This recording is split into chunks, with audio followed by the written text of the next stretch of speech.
જય શ્રી કૃષ્ણ. આજના વિડીયોમાં આપણે શીખીશું બ્લાઉઝના પાછળના ભાગનું કટિંગ. સૌથી પહેલાં કાપડમાં આ રીતે નીચે લાઈન ડ્રો કરી લેવી, જેથી કાપડ વાંકું ચૂકું હોય તો વાંધો ન આવે. બ્લાઉઝનું જે કમરનું માપ હોય તેનો ચોથા ભાગ ઉપર આ રીતે નિશાન કરી લેવું અને ડાટ્સ અને ફિટિંગની સિલાઈ માટે 3 ઇંચ વધારી લેવું. પછી બ્લાઉઝની જે લંબાઈ હોય એમાં 1 ઇંચ વધારીને નિશાન કરી લેવું. 1/2 ઇંચ ઉપર દબાશે અને 1/2 ઇંચ નીચે.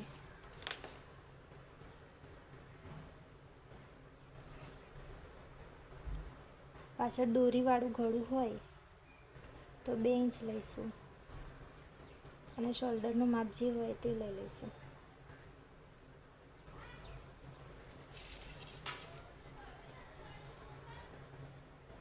આર્મહોલ 5.5 ઇંચ કરીશું.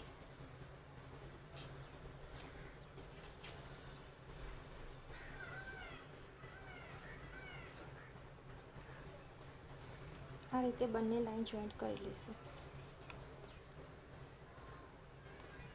આર્મહોલનો શેપ આપવા માટે 1.5 ઇંચ પર નિશાન કરી લેવું અને આ રીતે શેપ આપવો. ફિટિંગ બાજુ 1/2 ઇંચ નીચે ઉતારીશું, જેથી આર્મહોલમાં કરચલી જેવું નહીં આવે.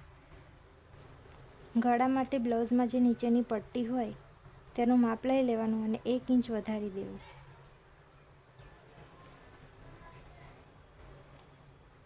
ત્રણ ઇંચનો પટ્ટો હોય તો 4 ઇંચ લેવાનું.